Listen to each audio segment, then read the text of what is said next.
Desde o início dos tempos, o ser humano ergueu cidades, templos e impérios. Mas o que acontece quando tudo isso desaparece? Quando o vento cobre as ruínas com areia, quando o mar engole as construções e o tempo apaga os nomes.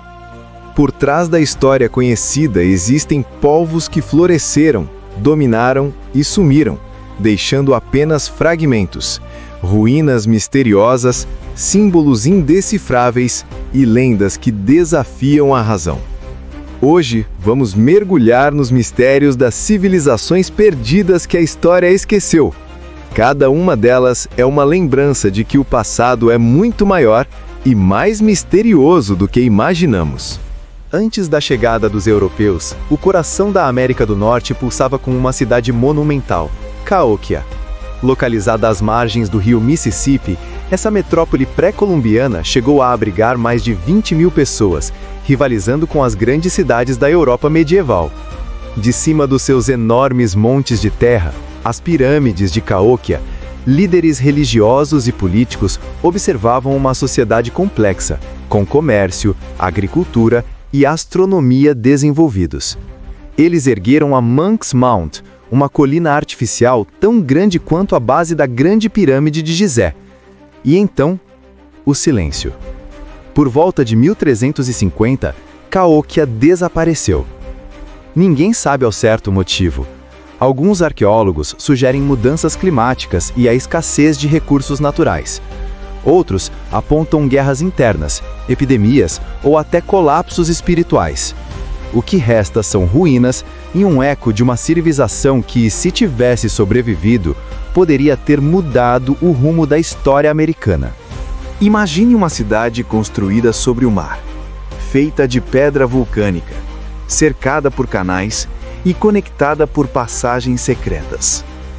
Essa cidade existe, ou melhor, existiu. Seu nome é Nammadol e repousa nas águas da Micronésia, no meio do Oceano Pacífico. Erguida pela misteriosa dinastia Saudelur, Nammadol é formada por mais de 100 pequenas ilhas artificiais, todas construídas com blocos de basalto empilhados.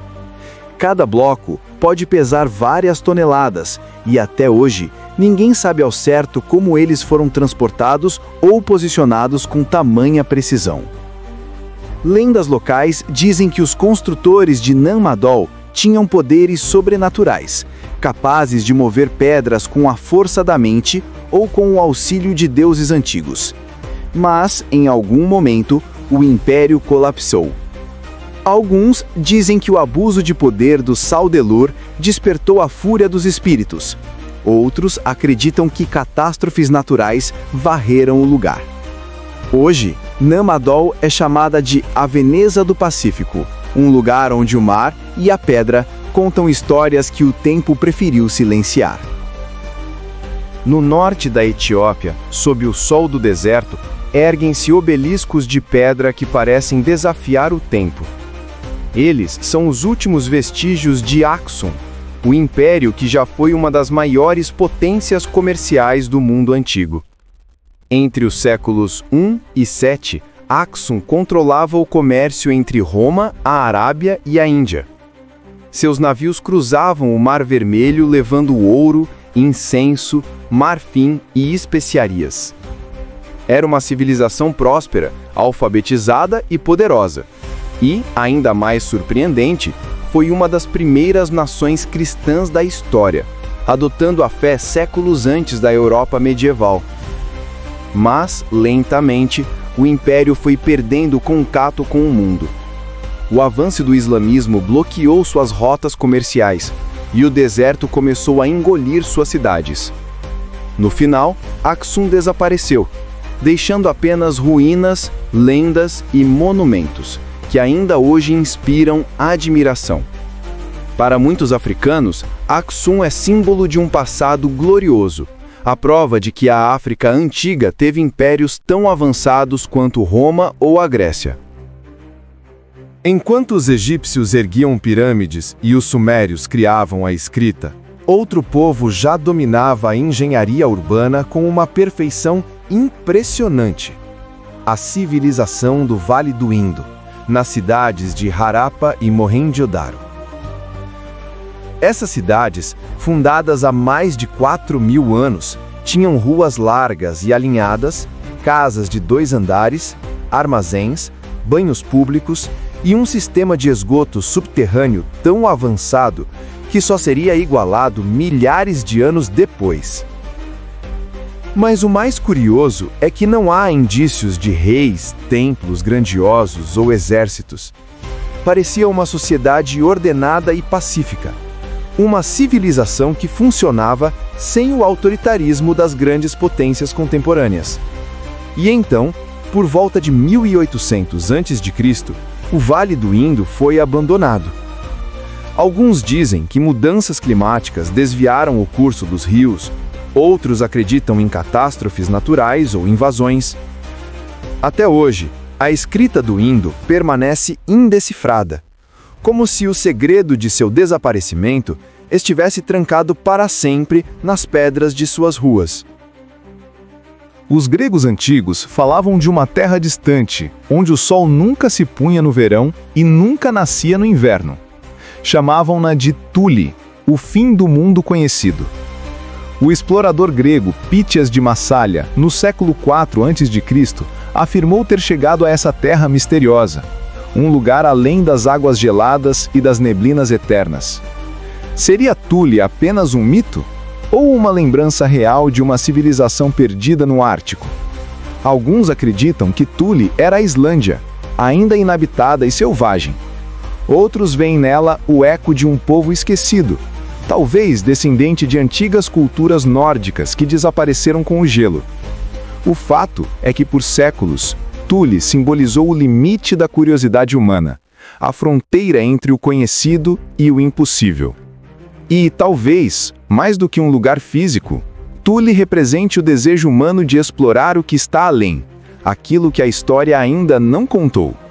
Muito antes da Guerra de Troia, já existia uma cidade grega florescente chamada Pavlopetri. Hoje, ela repousa sobre o mar Egeu, perfeitamente preservada. Descoberta em 1967, Pavlopetri é considerada a cidade submersa mais antiga do mundo. Com ruas, casas, praças e túmulos, ela prova que uma civilização organizada já prosperava há mais de 5.000 anos na região. Mas, em algum momento, o mar avançou. Um terremoto? Um tsunami? O fato é que a cidade foi engolida e só voltou a ser vista milênios depois, quando mergulhadores a redescobriram. Hoje, Pavlopetri é uma cápsula do tempo. Um lembrete de que o oceano guarda mais histórias do que imaginamos. E talvez, sob suas águas, ainda existam outras cidades à espera de serem reveladas. No sudeste da Turquia, arqueólogos descobriram algo que reescreveu a história: Göbekli Tepe. Um templo colossal, datado de 11.000 anos atrás, muito antes da invenção da agricultura ou da escrita. As colunas de pedra esculpidas com figuras de animais e símbolos são a prova de que nossos ancestrais pré-históricos eram muito mais avançados do que imaginávamos. Eles não apenas caçavam e coletavam, construíam templos, tinham crenças e organizavam grandes comunidades. E o mais curioso, o templo foi enterrado intencionalmente, como se seus construtores quisessem protegê-lo ou escondê-lo do mundo. Cada escavação revela novas camadas de mistério, e muitos pesquisadores acreditam que Göbekli Tepe é o ponto de origem da civilização humana. O lugar onde a fé, a arte e a sociedade começaram a nascer. Todas essas civilizações, Cahokia, Não-Madol, Axum, o Vale do Indo, Tule, Pavlopetri e Göbekli Tepe são fragmentos de um passado esquecido. Elas mostram que a história humana é muito mais antiga, mais complexa e mais misteriosa do que os livros costumam contar. Cada pedra, cada ruína, cada símbolo escondido é um lembrete. O passado não desapareceu, ele apenas espera ser redescoberto. Enquanto houver curiosidade e sede de conhecimento, sempre haverá quem ouça os ecos das civilizações perdidas, e quem sabe, um dia, possamos ouvir novamente suas vozes. Se gostou desse vídeo, curta, compartilhe e se inscreva no canal. Assim você me ajuda a continuar trazendo mais histórias ocultas da antiguidade.